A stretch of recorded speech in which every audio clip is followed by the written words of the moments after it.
Ladies and gentlemen, please take your seats. The show is about to begin. Everything we do is for the greater good. The greater good.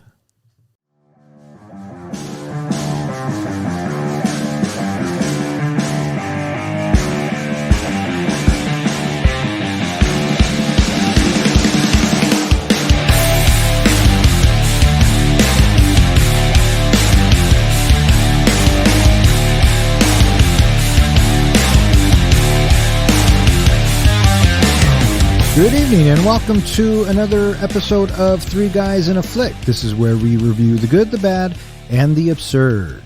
Tonight's episode, Hot Fuzz. Beware spoilers. Coming to you from my basement, my name is Don, and to my right we have our comic book guy, John. Yarp. And to my left we have the Professor, Ken. Good evening, citizens. How you guys doing tonight? Feeling pretty good. Yeah? Yeah, doing good. Yeah. So we're here, we're going to talk about Hot Fuzz, which is... My buddy movie. This is the Professor's last genre pick. I was wondering, what was your buddy movie? Clerks 2. That was, really? Yeah. That was a while ago. That was a while ago, right? Nikes. Yeah. John, what was your buddy movie? Tommy Boy. Oh, right. Yeah. And then you finished up last week with Willy Wonka as your final musical. My period piece. And so that just leaves one left in the hat, which is my Western, which we'll find out at the end of the show tonight. So there you go. And I'm sure I'll hate it. And well, I'm counting on it. Thus concludes our genre pick section of Three Guys in a Flick. Hey, what is, John, what's the definition that you've got there for a buddy movie?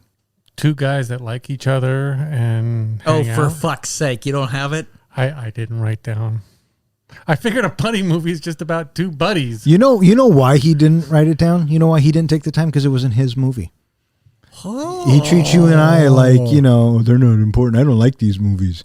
So if this was his buddy movie, he would have had a definition. He would have had examples. So yeah, that's why he didn't write it down. I thought it was because I hate the British. Oh, ow. I'm kidding. Sorry, Lucy. So yeah, Hot Fuzz. Your buddy movie. Professor, Yep. why? I picked this because I thought that it really showcases what I think a buddy movie should be. So what I think a buddy movie is where you have two characters that are, I don't want to say necessarily diametrically opposed, but they are definitely different characters that eventually come together in a unifying sense, that they started out as apart and they end up as together. That's what I think of when I think of a buddy movie. Cool. But that doesn't necessarily work when you look at something like the Blues Brothers, because the Blues Brothers, true and true, right? Through and through. When you look at Tommy Boy, very different characters, but they come together, but only at the very end. So when I think about these characters, the drive that Nicholas Angel has compared to what Danny has, they are completely opposite characters. And this is one of the first movies that I think about when I think about a buddy movie. Interesting. And a great movie, right? And definitely would fall under the genre of buddy movie, which is defined by a movie portraying a close friendship between two people, especially between two men. Basically what I said. No, that's not what you said. So this came out in 2007. Did either of you ever take a look? What else was on in 2007? What was big in 2007? I thought this was a really strong movie. And this movie, when it came out, it had all the backing of all the studios, and it was definitely a love story, if you will, for Edgar Wright and Simon Pegg, because these two guys, they hit it out of the park when they were doing Shaun of the Dead, and the studio said, hey, whatever you want to do, you just do. And I thought that this was a great movie. You said it appropriate there. You said a second ago this was a love story. Don, when did this movie come out in the UK? February 16th. And what is February 16th in the UK? I'm going to go ahead and guess it's Valentine's Day. It is Valentine's Day. This movie came out on Valentine's Day in the UK. Yeah. So appropriate for a love story. Yeah. And in 2007, I mean, it had some tough competition there. Atonement, American Gangster, Eastern Promises, Juno, No Country for Old Men, There Will Be Blood, Smoking Aces, Ocean's 13, Zodiac, The Bourne Ultimatum, and 300, or just to name a few. That was more than a few. Hey, we've reviewed Atonement. Oh, yeah, we have. That was a pretty good movie. I liked it. I liked it too. Yeah. John liked it too, but he's not ready to watch it anytime soon. No, I don't think John liked it at all. And that's okay. Because there was no atonement in the movie. Well, she did the best that she could do. Yeah. That was her effort sucked. to do the best that she could do. One other little thing about it. What's that? It wasn't a musical. Yeah, well, there was that. Yeah. There was that. So you're saying it wasn't perfect.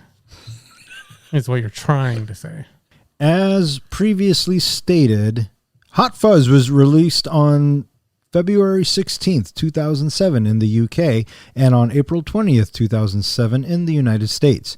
It was directed by Edgar Wright. It was written by Edgar Wright, Simon Pegg. It stars Simon Pegg, Nick Frost, Jim Broadbent, and a whole lot of other actors. Including James Bond. James Bond. Yes. Yes. Well, not James Bond. No. You're right. Timothy Dalton. Hey, man, once you're a Bond, you're always a Bond. For our other listeners who have good taste, he was, also the Prince in Flash Gordon. Oh, nice pull there. Prince Baron. In fact, just a little nod to it. That's why he had the mustache the way he did in his acting. He was a nod to his character, Prince Baron. It was the way he was acting and looking in the movie. Well, that's why he was the character I liked least in the movie then. And which is funny because I love this movie. So, ha. Okay. Joke's on you. Okay, so counterpoint. Did you have a favorite supporting character? Danny. No, is he supporting? Yes, absolutely. He's not on the same plane as Simon Pegg's character. Even in Shaun of the Dead, excluding Danny.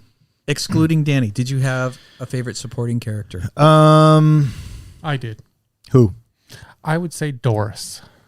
Only because she's hilarious. Because I guess in British cop movies or in British precincts, when they don't know women's names, officers' names, they call them Doris. So that's why they named her Doris. And she says everything that you think the guys would say. Right. So I just love that about that character. Yeah, she was definitely funny. For me, I would probably have to say, did the Andes count as one? That's character? Where I am too, because I think they're my favorite supporting, and it's a bit of a slough, but yeah, the Andes. Yeah, I thought you were going to say Lurch. Well, I mean, I wouldn't call him my favorite supporting character. You mean he has a name? Lurch. It's Michael. Lurch. Michael. Oh. Hey, we can keep going around and around and around and around. Yarp. So this movie was, as we said, written by Edgar Wright and Simon Pegg. This isn't their first outing. This film is actually considered the second film in the Cornetto trilogy, which consists of Shaun of the Dead, Hot Fuzz, and At World's End. Why is it Cornetto? What's the Cornetto course correlate to? I'm glad you asked. In Shaun of the Dead, Simon Pegg's character asks Nick Frost if he can get anything for him from the shop, and he says Cornetto. Cornetto is an ice cream treat. And so when they go to the shop in Hot Fuzz, what do they get? Yes, they get the ice cream, and that's what they're eating in the car. The Cornetto. Which kind do they get? Well, wait. Because it's specific to each movie is which ice cream they're eating. I know that in World's End, it's the green one, whatever that is. It's chocolate chip mint, represents sci-fi and aliens. And so this one has to be blue because Blue Bloods, they're brothers. So it was vanilla ice cream in a blue wrapper. Look at this guy. And what is Shaun of the Dead? Red? It has to be red. Blood, right? Is it raspberry? Like it's it's strawberry? Strawberry because of zombies and blood. Yeah. Well done. Nice poll. Well, he looked it up on the internet.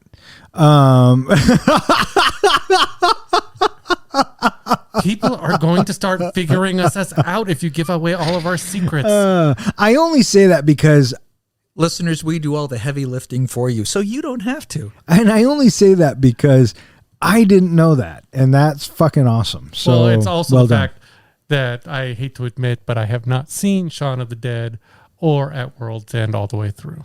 Dick move, Banner. I know. Wait, green. Aliens. Yeah, Green blood. yeah. Mr. Spock. What? Oh, yeah, Mr. Spock. All right, so Hot Fuzz. Yes. How'd this movie do? This movie was made for $16 million and it brought in $81 million, so not too bad. It's about, after outshining his superiors, a London police officer is transferred to a village where the easygoing officers object to his fervor for regulations, as a string of grisly murders strikes the town. In my research for this movie, would you call this movie a parody or a spoof? Neither. Exactly. Why not? Because it's an originally made movie that is trying to be funny, and when it goes dark, it's trying to be dark. It's trying to be serious with its murders. I think because they reference a lot of pulp culture things, it doesn't make it a spoof. And I don't think it's a parody because of how serious the cast plays the roles. That's what Simon Pegg said. He said if it was a parody or a spoof, that's more of making fun of something, and it's usually over-the-top humor. He wanted to pay homage to action movies and police movies, and it all started, I guess, with him and Edgar reading a book by Roger Ebert on every cliche that has appeared in different movies. Mm-hmm. So he fit in every cliche that they could find into this movie as to pay homage to all action movies out there. There's a way you can do it well, and there's a way you can really screw that up. And these guys, Edgar Wright and Simon Pegg, that team can really do no wrong in my book. So they knew how to do it, and they did it right, and this film is proof of that. So, do you have a favorite typical action movie cliche? No, I love them. I love them all. Because I've listed a few. This movie covers everything from firing 2 guns in the air while jumping, high-speed pursuits, witty one-liners, firing a gun directly into the air, which is a great one to point break, uptight cop matched with a goofy cop, monologuing bad guys, soaring doves, the best cop on the squad, lots of bullets, but very little damage. Heroes with a rad name, and Nick Angel's a pretty rad name. Yeah. Even though I guess they named him after someone actually working behind the scenes. Oh, really? Yeah. Screaming, no! The suiting up montage, which is always my favorite. And the final showdown in the rain. Fitted in so well that I thought that you really, you kind of noticed them, but they weren't heavily obvious. Yeah, like subtle, right? Yeah, very subtle. Yeah, I really enjoyed it. Did you have a favorite cliche that they pulled off in this? It was very satisfying when Danny finally got to be really frustrated about not wanting to shoot his dad, and he got to roll onto his back and yell out no and shoot his gun up into the air. But what makes that scene Very so satisfying. great is that he asks Nicholas Angel if he's done it when they're sitting there radaring cars. He spends the first half of the movie. What about this? Yeah. What about this? I love Did you that. do this? And he literally named off everything that they do later on in the movie. Yeah, it's so well written. That's the thing about these guys. We were talking about, the Cornetto trilogy. They're all written so smartly, right? And they're written so smart that they kind of pay homage to each other throughout all 3 films, right? Yeah. So there were a lot of things in here that were either mirror images of or very close to things that they do or say in Shaun of the Dead. For example, the fence, right? Well, that was going to be my big question too, which is, again, I haven't seen the other 2 movies. Do you feel like to get some of the jokes in this movie? I didn't know about the fence thing in the other movies. No, they work on their own. Do you think they work on their own just as well? Absolutely. Because I think it might have been funnier had I seen them in the other movies. Or some of the lines, the one-liners they use. Okay, well, let me ask you this then. Let's take the fence scene. Did you find it funny? I thought it was humorous, but I wonder if I would have found it even more funny knowing that it had been in another movie and I guess the roles were reversed. I don't know if... I guess you'll just have to see. Well, I don't know if it would be funnier. I think for me, when I saw it, I went, "Oh yeah, that's awesome." You know what I mean? Mm-hmm. But it was still funny on its own. You don't have to see the other two in order to watch this film. This film definitely stands on its own. Does watching the other two enhance it? Yeah, if you like the other two and if you pick up on it. But it all starts with Shaun of the Dead. One thing I think this movie does great, and I really love seeing, is they make the joke about when they watch the two movies, Point Break and Bad Boys 2, that would have been a lot of paperwork. Yeah. And then we get to see a scene of Nicholas Angel doing a lot of paperwork. Yeah. So was that your favorite cliche scene? That was actually an anti-cliche because you never see in any of these movies, like Lethal Weapon, any of them doing paperwork afterwards. So I love the anti-cliches that showed up in this movie as well. Yeah. Yeah. That's a good point. Riggs and Murtaugh never do fucking paperwork. What about the moment when the gal in the village, and she's riding on her bike towards us and she's firing the guns over her basket? I loved it. I love that he comes riding in on a horse, just strapped out, right? He's got all the guns and he comes out and he's got the toothpick in his fucking mouth too, right? Oh my gosh, it's so good. And I could see how you would think that, it could be cheesier, it could be over the top, but we've been along with this ride since the movie started. You buy it and it doesn't feel over the top. It's fun. Did you catch at the end with the big shootout that all of the bad guys, all the people of the village were positioned in the same places they were from the beginning of the movie where we meet them all? No. Oh, no, I didn't put... Yeah, they were all in the exact same areas.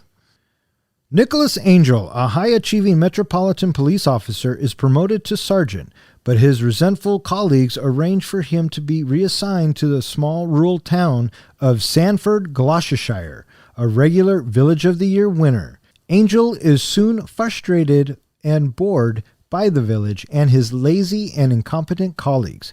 His partner, PC Danny Butterman, whom he arrested earlier for drunken behavior, is a fan of buddy cop films and the son of Inspector Frank Butterman, Angel's superior. Martin Blower and Eve Draper, the two lead actors of an Anne Dram production of Romeo and Juliet, whom Angel has pulled over earlier for speeding, are murdered by a cloaked axe-wielding figure who stages it as a car accident. Angel is the only officer who suspects foul play. Angel warms to Danny as they binge-watch action movies at Danny's home. That night, a wealthy landowner, George Merchant, is attacked in his home by a cloaked figure and killed in a deliberate gas explosion. So I'd like to talk about how this movie opens. The intro that we get on Nicholas Angel, that montage sets the tone for all of the editing that happens in all of the transitions during this movie. Mm-hmm. And I just appreciate it so much. All of these, I'm going to call them smash cuts, where it's just fast and furious, busy.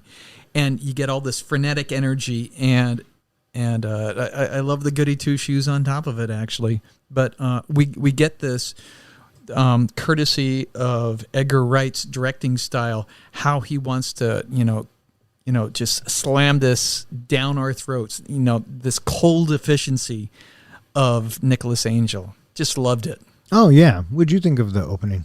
I thought it was great. I was.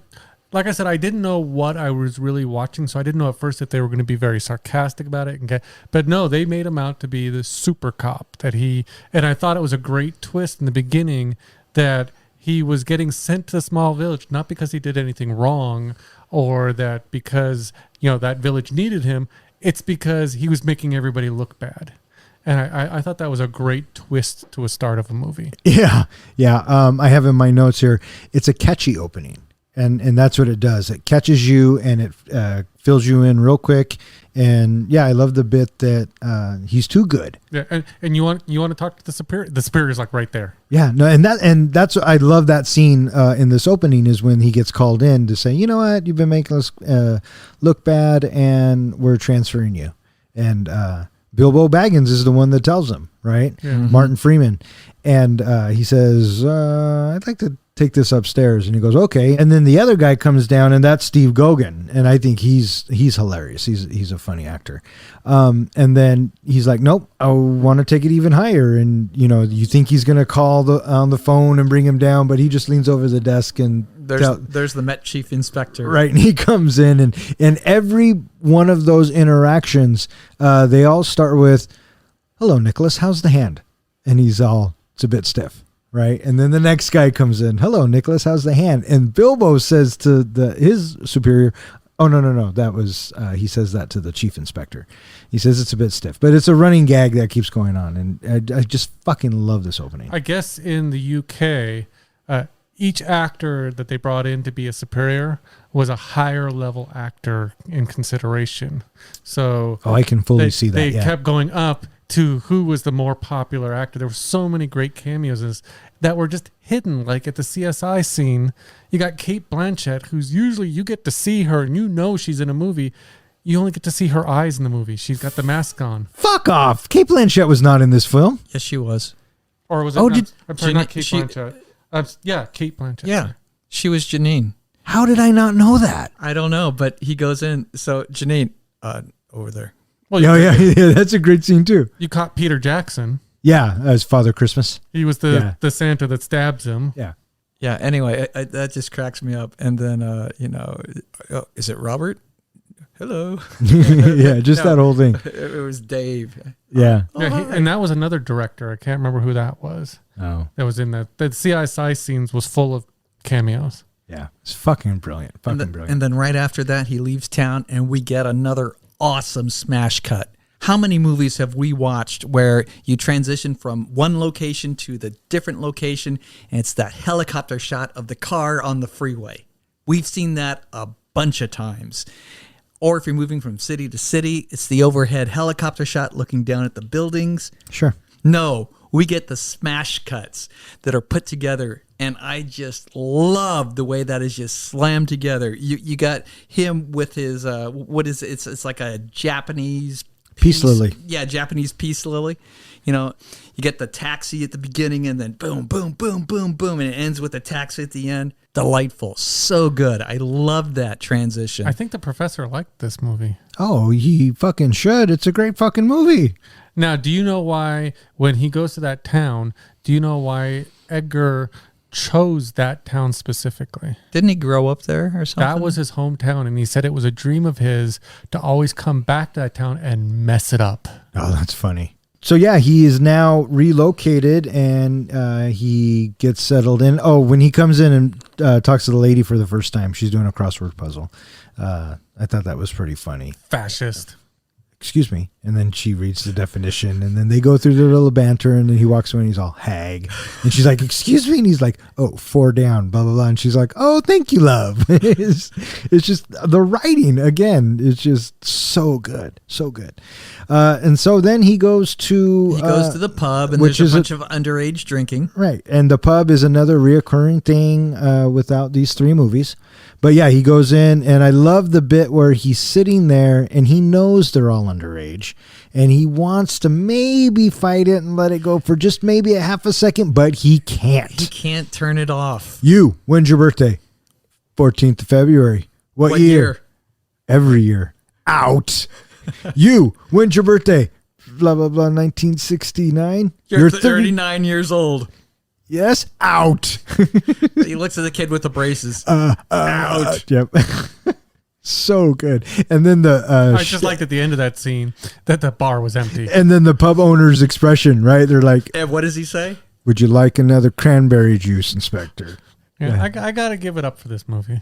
Yeah. Yeah. It's fucking Oh, so good. It is very smartly done. Wait, I got to go back for a second. How have you not seen Shaun of the Dead at least? Wait, yeah, this is a zombie movie we're talking about here. I know, and but I feel it's a bad zombie movie. It's one of those movies you think, I gotta watch this movie. But then when you go to like find something to watch, you don't remember it. I've caught it on TV a few times where I've caught bits and pieces, and I've actually makes me angry. I've seen the end of it, but I've never seen the whole movie all the way through. And it is a movie that and At World's End. I honestly, I feel bad for myself. Huh. Well, good, because nobody else does.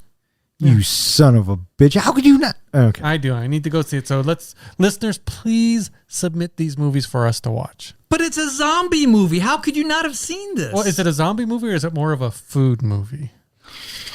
And when does it take place?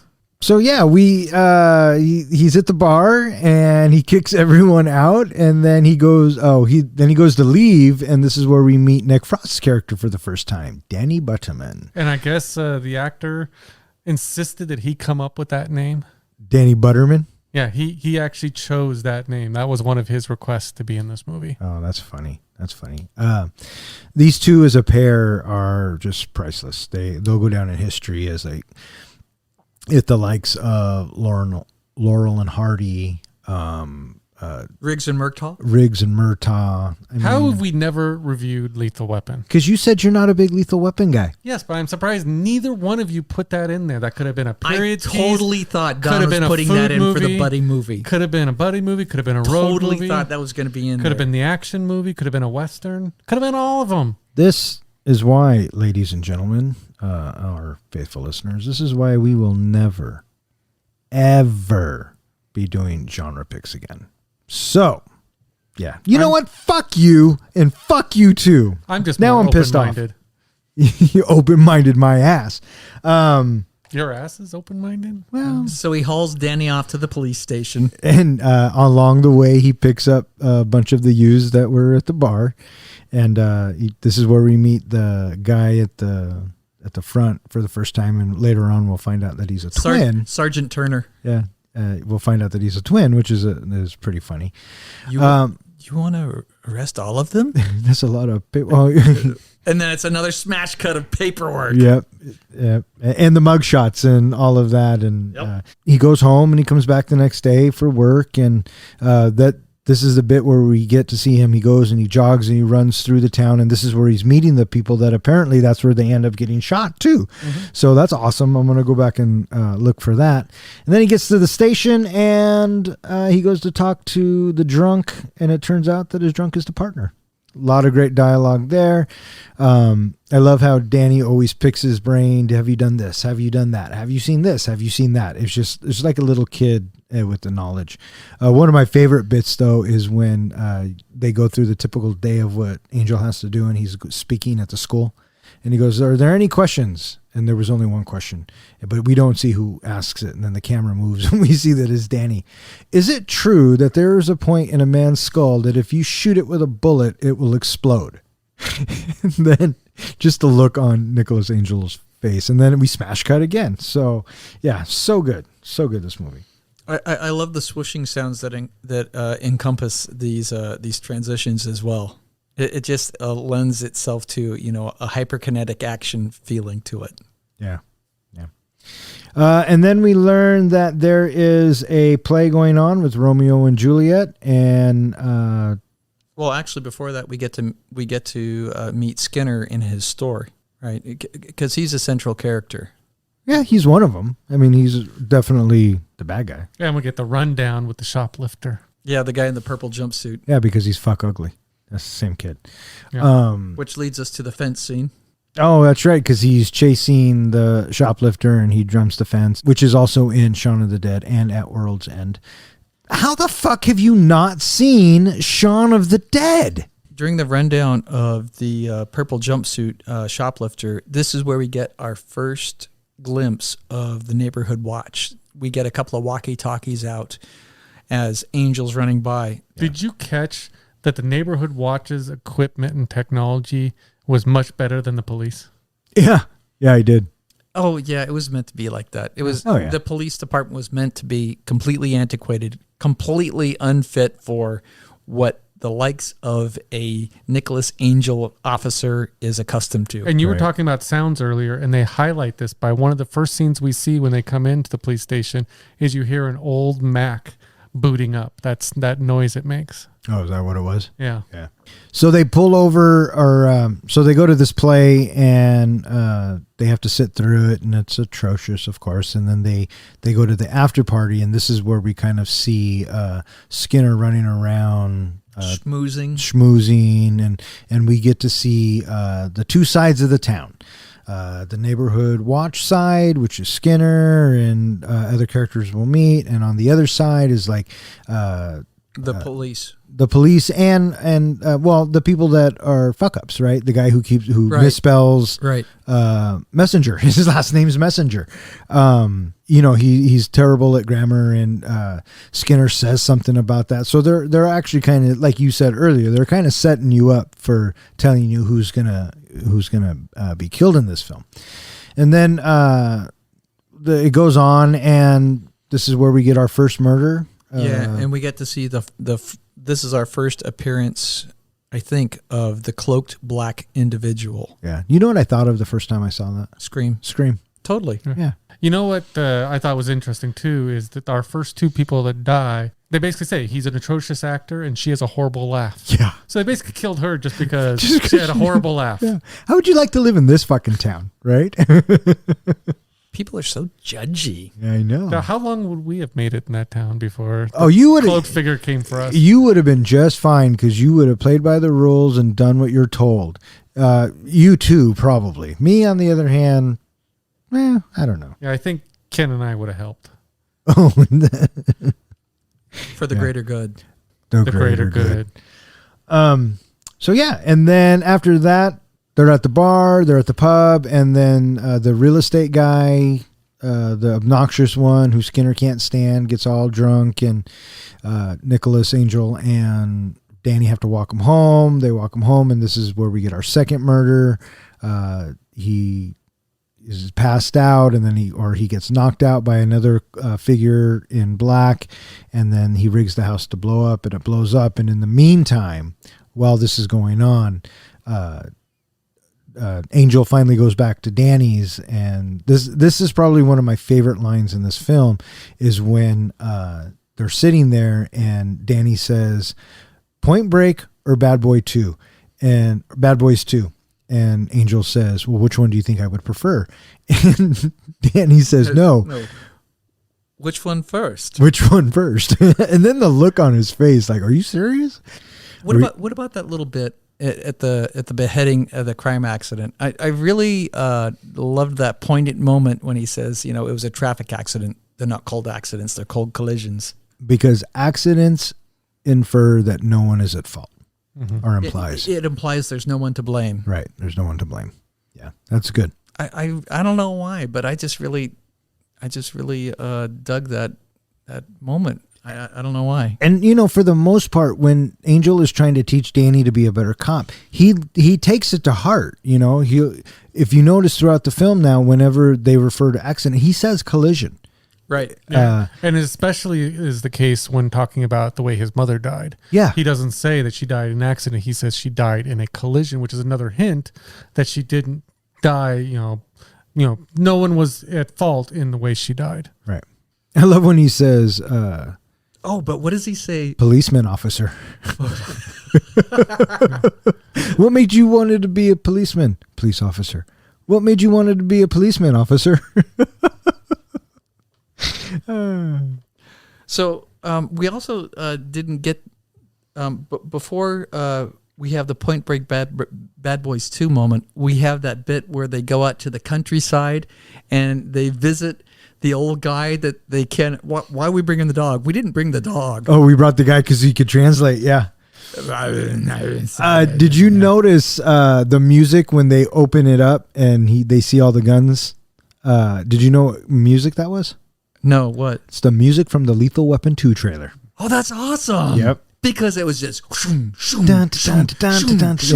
just weapon. Yeah. Yeah, I just thought it was a great scene because you're always hearing how British police officers don't carry weapons, things like that. And you go in, and not only is there so much weapons in this place, but there's a freaking landmine. I know, Well, right? well, that ain't a land mine. That's a sea mine. Yeah, they took that out to sea, dropped it from subs. Yeah. That's true, yeah.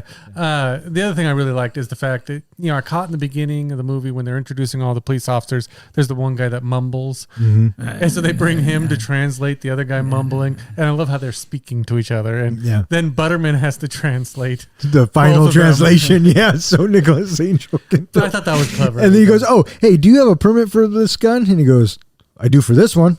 And then Angel just stops and goes, "What do you mean this one?" And then that's my. And then what does Danny say after that? By the power of Grayskull. And then the that doors just open. made me laugh. Yeah. The writing. I mean, I go on and on and on. And you knew that those weapons were going to come back at some point in this movie. Oh, of course you did. Of course you did. Angel suspects that the killings are connected to a recent property deal. A local journalist, Tim Messenger, approaches Angels at a village festival, claiming to have information, but another cloaked figure dislodges masonry atop the church's steeple, which falls and crushes Messenger's head. Leslie Tiller, the village florist, tells Angel about her plans to sell her house to merchants' business partners. While Angel retrieves his notebook, she is stabbed in her neck with garden shears. Angel gives chase but loses the killer. Angel suspects Simon Skinner, a sinister supermarket manager, as the property deal would have built a rival supermarket. But Skinner has an alibi. Angel is attacked in his hotel room by one of Skinner's employees, Michael Lurch Armstrong. Angel knocks him out and learns about a secret neighborhood watch alliance meeting at Sanford Castle. Angel confronts the NWA led by Frank, who reveals that they carry out the murders staged as accidents for various petty reasons, as each victim supposedly threatens Sanford's chances of winning Village of the Year. Frank's motive is his late wife Irene had put everything into helping Sanford win the first Village of the Year. But travelers ruined their chances the night before the judges arrived, driving her to suicide. Angel flees and falls into the castle's catacombs, where he finds the corpse of the NWA's other victims. Danny appears and fakes killing Angel, pretending to dispose of the body. Danny drives Angel away and urges him to return to London for his own safety. At a petrol station, Angel sees a rack of films that he and Danny bonded over and decides to return to Sanford. So the church festival thingy opens up with all the community together there. And all too quickly, we realize that Messenger, his time is limited. And sure enough, he gets killed. We have seen a lot of murders lately, especially during our Halloweens. Mm-hmm. That was the most brutal I think I've seen. Okay, which leads me to my next question. I can't quite let the murder of our Halloween stuff go. Do you guys have a favorite kill? In this movie? Yes. Tim Messenger, hands down. Yeah. Just the way that it comes down and lands on his head, and he doesn't fall down. He doesn't fall down. He walks around with this thing sticking out of his fucking neck. He staggers with it. I wrote in my notes, I said, Messenger's death rivals any horror movie out there, because as the goriest kill, because it is fucking brutal. And that's what I meant earlier about when I said when this film goes dark, it gets dark, right? But yeah, you know what that scene reminded me of? And I don't know why, but it reminded me of The Omen. Yeah, I could see that. There's some scenes in The Omen like that. Yeah. You're talking the original? Yeah. Okay. Yeah. Which we could have done a remake on that one too. Next Halloween. So I also thought that Leslie Tiller's death was pretty brutal. You know, watching those shears go right down her neck, you know, just above her chest, and that blood just squirting right up. Absolutely. It was, like I said, it got fucking dark. And I like the way that after Nicholas starts chasing him, we cut back to Angel, and we cut back to the guy in black, and we cut back to Angel, and then when we cut back to the guy in black again, he's further away. Further and further. He keeps getting further and further, and I thought, oh, that's pretty clever. Yeah, but also, I also looked at it thinking, how could he be getting so far away like that? Man, Danny, no way could Danny catch that at all. But we have Nicholas here. He's at the peak form. He talked about at the beginning of the movie how well he runs, and he's being outrun by this killer. Man, what the hell is going on? And then I'm thinking at the same time, this doesn't feel quite right. Which turns out it's accurate because they're doing that shell game where they hand off the run. Right. Pretty darn convenient. Yeah. But I didn't care. My first thought was it Skinner? Is that who Timothy Dalton played? Yeah. Skinner. It was another hint that he was the killer because of the jogging scene, that he was a pretty fast runner. Absolutely. And so that's why after Nicholas, after the murder and he can't catch him, blah, blah, blah, they go to Skinner. And he goes, well, the killer hurt his leg. Yeah, he hurt his leg. So you should have a scar right here. And it's nothing. And then in the other leg, it's nothing. So at that moment, I remember thinking to myself, there's more than one. That was my first thought too. Yeah. And then right before... But they did such a good job at the bait and switch. When it shows his employees, and they look like the zombies from Shaun of the Dead when they open up the curtains. Yes. They look so great. John, you don't know what we're talking about because you haven't seen the movie. Oh, and with all the carts and just the whole grocery store film is like the opening of Shaun of the Dead, which, again, you wouldn't know because you haven't seen it. Yeah, and so once we have this happen where, nice try on trying to get Skinner, Angel, he's got this huge letdown, and then he suddenly has a breakthrough about... He starts putting the pieces of the puzzle together. He starts researching and he starts connecting dots. Because that's what he does. He can't switch it off. You can't switch it off. Because he's a super cop. He's totally a super cop. I love this guy. He puts it together and then he goes to Danny, doesn't he? He goes to Frank. Oh, he goes to Frank because at this point we don't know if Frank's in on it. That's right. Mm-hmm. That's right. And then Frank shuts him down. And then with that, I once again... good tone, good pace, because now Angel, he's defeated, right? He's broken, and he's been, and we get this dejection, and the pace of the movie slows, and then he dejectedly goes back to his room, and instead of just showing him walking up the hallway, we have several swoosh cuts, like we get throughout the movie. I love these cuts, the way that it shows him going through, his trip back home. Yeah. And then when he gets to his room, ba-bam, there's the black-robed killer. The whole idea that the whole town's kind of in on it, do you know what that paid homage to? Probably another action film? It was The Wicker Man with Nicolas Cage. No, with Christopher Lee. Was that Christopher Lee? Yeah, Nicolas Cage was in the remake, and something about you, dude. Well, anyway, it was the Wicker Man that they were kind of portraying in that part. I can totally see that. Have you ever seen The Wicker Man? Only parts of it. Yeah. Have you ever seen Shaun of the Dead? Lurch is waiting there for him, and Michael, he has a name. Yarp. And so Nicholas manages to knock him out, and then Michael's phone rings, and Nicholas answers it. I love that, and he knows that all he says is "yarp," right? But then he asks. You can hear Skinner ask him a question, and the answer is no, but he doesn't know how to say no in "yarp," so he says "narp" with a question mark, and you hear the guy on the other line go, "Oh, good," and then just the look of relief on his face. It's great. So then he goes to the secret meeting of the NWA, because everything they do is for the greater good. The greater good. And what I love about this bit is before they open up the meeting, before we open up the meeting, I just wanted to let you know, blah, blah, had their baby. And they're like, and everything's just like business as usual. But these guys are fucking serial killers. Did you think of the names of the newborns? No, what were the names of the newborns? One was Roger, and what's the other? Martin? Yes. Is it really? Yes. Oh, fuck me, dude. Now you know what? As soon as we're done recording, I'm going to watch it again. Riggs and Murtaugh. Yeah, that's awesome. That they're in a movie that's called Lethal Weapon, John, and it was made in 1987, directed by Richard Donner. It's a great action film. I thought it was kind of overrated. I think you might like it. Would you watch 1 or 2 first? See, that's really hard. Wait, hang on. Are you asking me now me as I am now, or me as if I've never seen him before? As you are now. What 2. do you Yeah. See, it's really hard. You watch 1 or 2 first. I go with 2 probably. All I can say to that is it's been revoked. Nice. Oh, I like that. Yeah, nice pull. All right, so we get to the circle, and It's Frank just been revoked. and Frank reveals his true self. Why you gotta step on my balls there? Get it right. All right, Older. this is the reason why you guys should never submit any Lethal Weapon movies as suggested movies. That will be a 3-hour podcast. We need a Kevin Costner movie.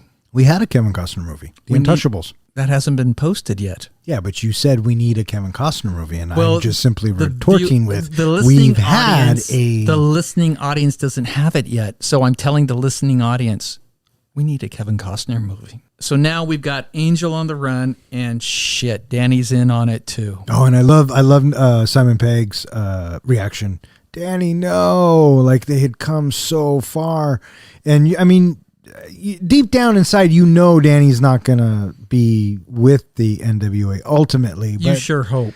But that's just it, right? You're hoping that's It's the his case. dad. Yeah. You knew when he stabbed him that it was the same thing as the eye earlier on with the ketchup packet. You didn't know that. You didn't It know was that. pretty You didn't know You that. didn't know that. You didn't I know know. that. I called it out. No, you didn't. No, you didn't. No, you didn't. Wait. Did Julie call it out? No, That's who called it out because she hated it so much. I called it out in front of Julie, so she can be my witness. Oh God, like she wouldn't say that you did. So give me a better alibi, buddy. So now Danny decides to help him, and he helps him get away. Yeah, he helps him get away, and he's having a moral dilemma, right? Do I go back to London or do I go and see this thing through? Take on the whole town. Yeah, and what is the catalyst that makes him decide to go back Bad Boys 2. when he sees it on the DVD Sees rack? both movies in the Yeah. DVD rack. And he decides he's going to be an avenging angel. Yeah, He's got to put the sunglasses on. He's got to do the gear up. yep, that was so good. Then he buys a bunch of spray paint, and you knew what was going with that. Yes. Did you pick up that after he pays? Yeah, at first he gives the amount that he's owed, and then he thinks about it and gets the more stuff and gives him more money, and then the shop owner takes the money and then he gives him back his trash. You know what the trash was? The Cornetto wrapper. Oh.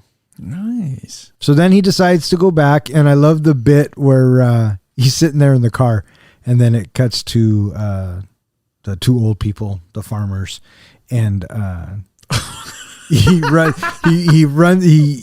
runs into him with the car. He gets out, and then the old lady's shooting at him with the double-barrel shotgun. And he just goes up and clocks her. He drop kicks her in the face.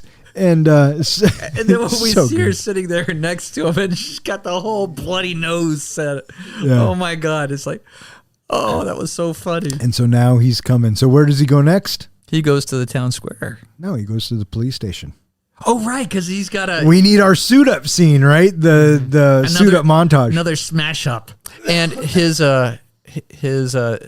shotgun, I found out he ended up giving it a pet name. He refers to his shotgun lovingly behind the scenes as Sarah. Did you notice, and maybe I have to go back and rewatch it, during the big shootout scene at the end here, nobody actually got shot. Well, they got shot in the legs. Did they? Oh, I'm sorry. The doctor, the doctor gets shot in the legs, Doctor but you're gets right. shot. They would shoot something and something would knock him out. Or yeah. That's good. Yeah. Very non-lethal because he's the best. And the whole bit with the whole cliche of the cop not wanting to fire a gun anymore, right? There's that in this.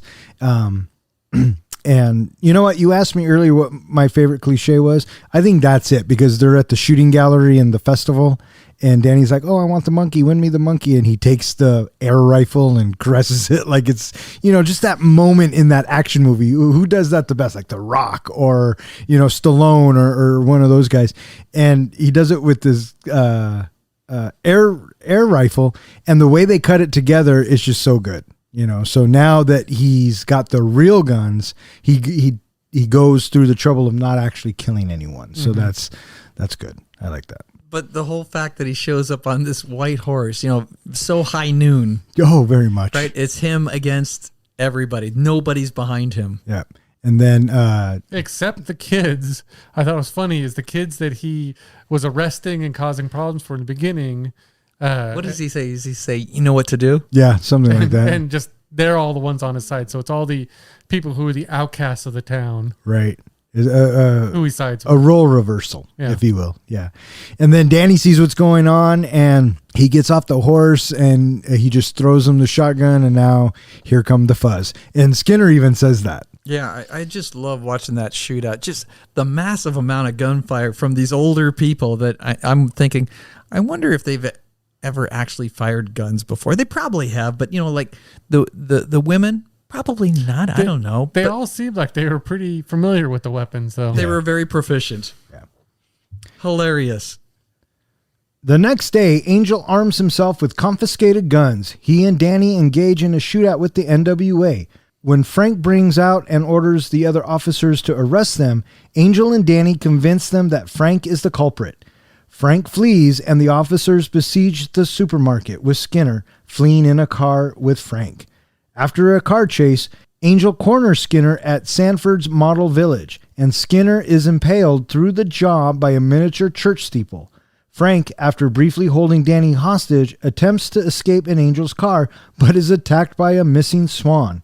Angel's former superiors arrive and ask him to return to London, as the crime rate has risen heavily in his absence, but Angel decides to remain in Sanford. While the Sanford police are going over the paperwork of the arrest, the elderly Tom Weaver, the last NWA member, bursts into the station wielding a blunderbuss. He shoots at Angel, but Danny jumps in front. In the resulting struggle, Weaver accidentally activates the naval mine, killing himself and destroying the station. 1 year later, Angel has been promoted to inspector and head of Sanford Police, and Danny is sergeant. After visiting Irene's grave, the two drive off to their next crime scene. End movie. I have to say that the Skinner, when he got the steeple through below his chin, Yeah. that is one of my favorite scenes. Because normally you think, oh, the bad guy's dead, okay, whatever. And then he's like, this really hurts. When I first caught me off guard. Yeah, when I first saw it, I thought he died too. But That's then when what they I cut thought. back to him, and then his mug shot, he's all bandaged up and he's got the gauze underneath it. Yeah, it's just It really was just great good. because he was such a talker and he wouldn't shut up. Yeah, And then he's, this really hurts. So when we get the police force joining Danny and Nicholas, I thought that was a really pivotal scene because it shows that the entire village is not in on this whole conspiracy of keeping people out. right. Even the Sanford Police Department isn't corrupt. It was just Frank. So that was good to see too. Yeah. And the banter between all of these guys after they started getting along was pretty good too. I like that. When they go to the store, they have the shootout, the supermarket, they have the shootout and everything. Yeah, it's really good. And Frank got to be his Wild West character with his double guns. Yep. And then we get the dramatic ending where Skinner and Frank are trying to get away, but then they swerve off the road because there's the goose. The swan. The swan. Yes, Yeah. the swan. The swan. Yeah, which is a callback to earlier when he gets a phone call from P.S. Taker. P.I. Staker? Piss Taker, come on! But it turns out to be a real dude. He's like, oh, sorry, Mr. Taker. Yeah, that was so good. Stephen Merchant is the guy who plays him, and he's Another great cameo. Yeah, he's a funny dude too. And I love how he goes, well, could you describe the swan? And Stephen Merchant's like, it's a swan? Has orange bill, white. One of the best scenes we didn't cover earlier too is when they were looking for the swan, and there's Butterman going, honk. Yes. The swan is in the credits. Yeah, it is. I saw that. Did you see what else is in the credits? His name is Elvis. When was it Frank that took the boy hostage? Yeah. And the boy turns out to be Aaron A. Ackerman. Oh, Anderson. Yeah, Anderson. and because it's a callback to the goes, what am I going to do? Interrogate every citizen In the phone book, starting with Aaron. No. Aaron. Anderson. Now, did you see what Simon Pegg and Edgar did? What's that? They put that name as the very last name in the credits. Oh, because it would be the first alphabetical. So they're just playing with it. Yeah, no, that's good. That's such a good callback. I mean, that's such good writing. You know what I mean? Can you imagine sitting around writing with those guys and they're just laughing and going, oh, you know what else we should do is because we said this earlier, let's put this here. They took their time. From what I think I believe I read was it took 14 months Yeah, to write the script for I this. read Oh, yeah? something like that too. It was like a year and a half. Yeah, like 6 weeks to film, but 14 months Yeah. to write the script. Yeah. So it shows the quality of the story. Yeah. Oh, definitely. And I love that they asked Nick Frost for his character to go out and watch a bunch of police movies, like action movies. And, 90s action movies. and he only watched one. What movie did he watch? I would have to say it'd be Bad Boys 2. That's the only movie he watched in preparation for this movie. And did you notice, well, let's go backwards. Did you notice that when they were watching those two movies, after the house exploded, it cut to the scene of Bad Boys 2 when Martin Lawrence goes, shit just got real. And at that moment, everything blew up and shit just got real in Sanford too. So nice little parallels there. So did you think that Danny died? He got shot. He got shot by the blunderbuss, and then the explosion happens. John, did you think that Danny died? No, I figured it would be just like any other, the way all these action movies in the 90s and the 80s ended, which is they always had one of the good guys get shot. Then they go through this whole little scene and you find out he lived. Yeah. So I had a feeling he was somehow, but I loved the explosion and crawling out of the bricks. It reminded me of the Blues Brothers when the building came down. Yeah. Kind of cartoony that they're all crawling out of the bricks. They all survived that. It reminded me of Wayne's World. I can't remember if it was Wayne's World 1 or Wayne's World 2. One of the endings. It's one of the, I think it might have been one, the first movie. And he's holding Garth after the big explosion. No! That's what that reminded me of. I was hoping that he wasn't dead, because the next thing you see is they cut to Nicholas Angel leaving, and now they're at a grave, and he's looking at a grave, and it says Butterman. Yeah, and he's got a bunch of flowers. Right, but it's cut off, so you don't see the first name. Right. And I don't know if I understand why they would have done it, and I would have bought it, and I would have just accepted it in time. But when they pull back and it's the mom's name and Danny's right there next to him, I'm just like, fuck yeah. Yeah, I had a feeling they wouldn't end it in such a down tone like that. I don't know if that would be down though, because I think Nicholas, I mean, they brought peace to the town, and that's what they were trying to do. And Danny was on board. You could tell he wanted to be a good cop, and he died for the cause. He died saving. Yeah. He would have died saving Angel's life. What do you think, Professor? Were you thinking he was dead? I thought that he didn't make it because it said 1 year later, and I'm thinking, all right. I'll be curious to see what you think of when you watch Shaun of the Dead, how that movie ends. I will throw out a little more piece of trivia. Yeah, hit me. Do you know what the original name was for this movie? Hot Fuzz. Hot Fuzz. Well, one of the original names was Hot Fuzz with 2 T's. Why 2 T's? Because there's 2 Z's on the end of Fuzz. Because they also wanted to make it be like a typical action movie from the 90s where they kind of play with the name. But Simon Pegg said he did not want to go and do all the interviews having to explain why they added a second T. So he absolutely refused on that. Oh, that makes so much sense. Could you imagine? Every press junket, every time you sat down, why 2 T's, Simon? Yeah, they would have made him explain it. Yeah, that's funny. Well, I think we should rate this bitch. How do we do our ratings, Professor? We have a scale of 1 to 5. 5 is a movie that you are ready to watch again right away. You just got done watching it and you're ready to, I'll watch that again right now. Might be at the movie theater, and it's like, I'll do that again right now.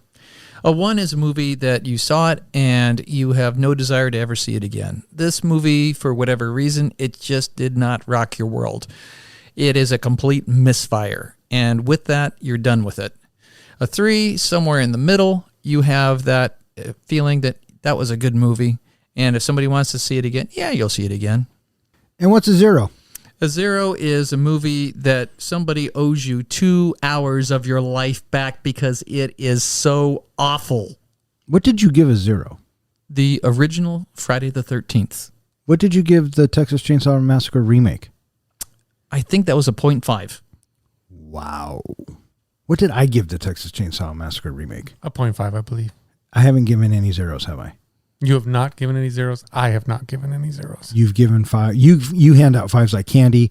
I have not given out any 5s. Yeah, basically, we're whores for any movie. You and I will watch anything. Absolutely, bud. Yeah, it's him over there that will say, "Shh, I ain't watching that again." I know. Yeah, so snobby. Such a snob. The 0 came partially because of the dramatic, the cataclysmic drop off the edge into the abyss of where I thought the movie was, and then the movie that I watched again. Well, here's the thing, too. I'm not saying it's a good movie, not by any stretch of the imagination. For the amount of hate text messages I got from his wife after Flash Gordon, I was so sure he was giving Flash a 0. That was Maggie's opinion, not mine. See, she has her opinion. I have my opinion. That's how that works, John. That's how it works? That's how that works, bud. You should take that into consideration. Well, I will tell you that Julie's review of this movie was Hot Fuzz. No, hot piece of shit. Okay, see, now that's just going to get me angry because that just goes to show you that your wife, though I love her, I'm just going to leave it at that. That's all I'm going to say. She did not ending on a high note. movie. That's good. Thank you. She said it was a great movie for the boys. So before we so rudely interrupted you, Professor, you were going to give us your score. Oh, okay. Hot Fuzz, an excellent movie. I was going to ask as well, but we can't. Where does this movie fall in the trilogy? How would you rate your trilogy? 1, 2, 3. Would it be Shaun of the Dead and then Hot Fuzz and then World's End? But you and I, we could do that, and we'll do that off the air, but John can't. So we'll just skip that whole part. I want to point out that Hot Fuzz is an excellent movie. It has a wonderful cadence to it. It has beautifully done panning shots. I love the editing that's done in this. It is so smartly done and creatively interpreted on how it wants to show a passage of time. And it also has rich characters. Each one of these supporting characters are just so much fun to watch in their own little ways. I also thought that Timothy Dalton made an excellent bad guy. Sure. We got to see him be a bad guy in The Rocketeer way back when, and I thought that he did a really, really nice job in this as well. You mean Prince Baron? Was that who he was in Rocketeer? No, but that's who he's portraying in this movie. That was his inspiration. Sorry, I interrupted. I know. You tell me to shut the fuck up. You took the words out of my mouth. So I really got to hand it to Simon Pegg and Edgar Wright. I love Edgar Wright's work, and hopefully we get to talk about other Edgar Wright movies because I think that he is such a talented movie maker. I'm going to give this movie 4.5. 4.5. Speaking of Edgar Wright, he has a new movie coming out. Do you know that? Yes, he does. And it's a horror flick. I am really looking forward to this. Soho? Last Night in Soho, I think it's called. Yeah. Yeah, looking forward to it. Saw a preview to it. Fuck yeah. All right, my man, go ahead. Normally with these movies that we rate, we talk about rewatchability. And I've said before, I think part of the problem we had, like with Friday the 13th, the original, once you know who the killer is or the killers are, there's really not much reason to go back and rewatch the movies. But as we discussed during this podcast, there's so many little things, so many subtle humor. There's things that if you blinked and missed, like for me, it was the doves flying. I didn't catch the doves flying in one scene, which is a call to every John Woo movie ever made. Things John like that, I didn't catch. And going back and when we did our research on this and finding out, okay, here's the subtle hints and all that, it adds so much to the rewatchability of this movie that even though Julie hated it, I do want to go back and rewatch it. I do want to go back and see the movies. Now, would I pay the $3.99 to re-rent it? Probably not. But it's also given me inspiration that I want to go and watch Shaun of the Dead and At World's End so I can catch some of those running gags that are appearing in all the different movies and see if, since it had this kind of humor, subtle humor that I liked, do the other two are the two the same? Do they have the same kind of humor? Because that's something I'll enjoy. So overall, at first I didn't think I'd like this movie. And when I watched it, I thought it was a little slow and a little predictable. And they threw enough curveballs at me that kept me interested, kept me watching. And I know, Don, you've said this before, you kind of look at your watch, or if you look at your watch, you kind of judge movies by that. I didn't find myself looking at my watch at all during this movie because I wanted to catch the next things and see if I could figure out where it was going. And it was also kind of refreshing that the most obvious answer was the answer in this movie of who done it. It wasn't, this Skinner and it was just him. No, it was just the fact they hated everybody. So for that reason, I'm actually going to give this a higher score than I thought I would. I'm going to give it a 4.25. 4.25. Look at that. Not bad. Yarb. Yarp. Yarb. And when you give it a 4.25, what I think you're really doing is just doing it for the greater good. The greater good. So, Don, it's your turn. We have reviewed this movie. Time for you to give your review of this movie. Thanks, Professor. Hot Fuzz.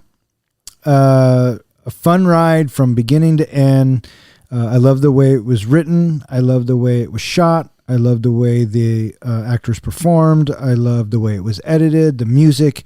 I loved everything about this film. If I had to pick one thing to not gush about it, I would probably have to say, and this might be controversial sometimes, but the running time. I think it's just a tad bit too long. Maybe 5-10 minutes too long. You'd be surprised how fast or how slow time can go in a movie, or maybe you wouldn't be surprised. But in this particular instance, I think it's just a tad bit too long, and because of that, I'm going to give Hot Fuzz a 4.25. The biggest question I have is, were you sad to see the living statue die? No, not at all. Wait, he was dead, but his eyes were open. Because he was a living statue. I love the bit about the big bushy beard. And then you saw him in the catacombs with the big bushy beard. Yeah. So I believe this is the point in our show where we need to pick our next movie, which happens to be the last movie in the helmet. The last. Don, it would be your Western. This is my Western, and it is the last movie in the Bronco helmet for this series of genre picks, which again, I'm going to reiterate, no more genre picks. Oh, we're going to do more genre picks. Oh, we're not doing more genre picks. We're going to do some musicals. Okay, if you want to do musicals, fine. But that's a genre. Okay, but we are doing a genre movie coming up.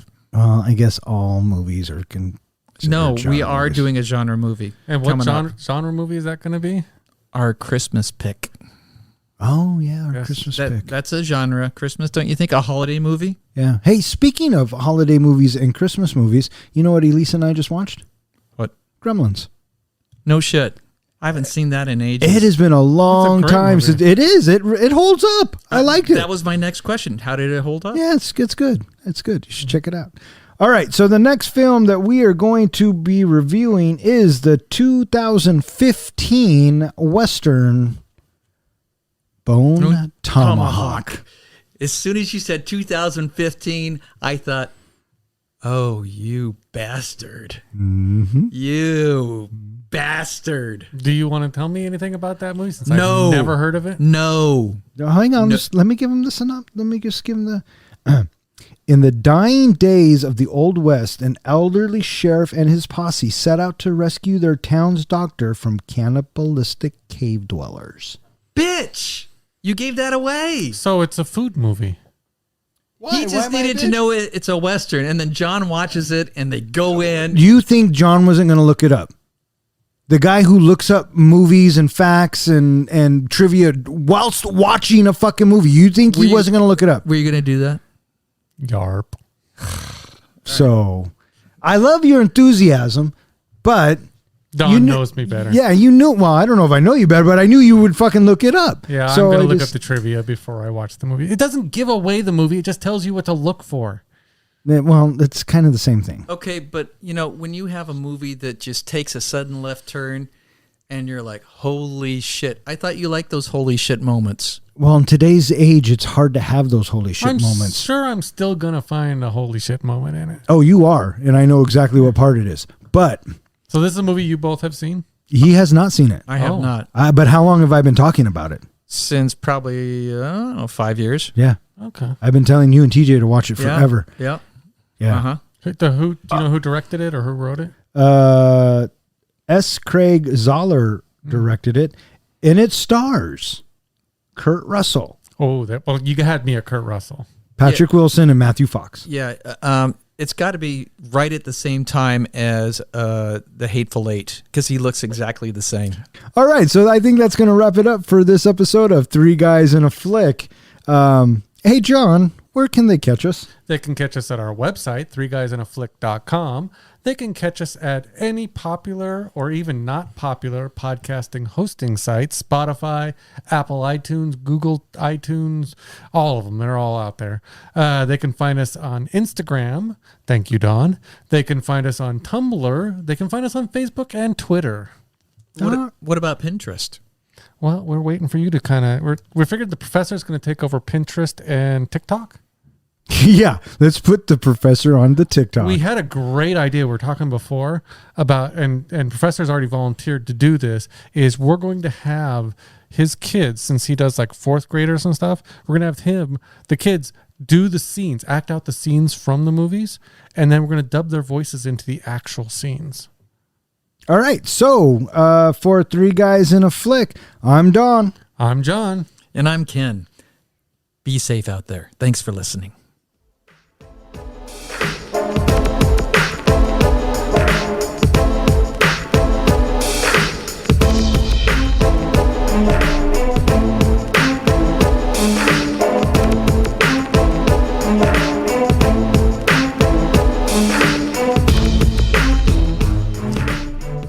When you give it a 4.25, what I think you're really doing is just doing it for the greater good. The greater good. Good. Really saying by giving it a 4.25 is that you're doing it for the greater good. Greater good. The greater good. The greater good. Okay, so I think that's going to wrap it up for this episode of Two Guys. Fuck you. Two guys and a dick. Professor, you're fired.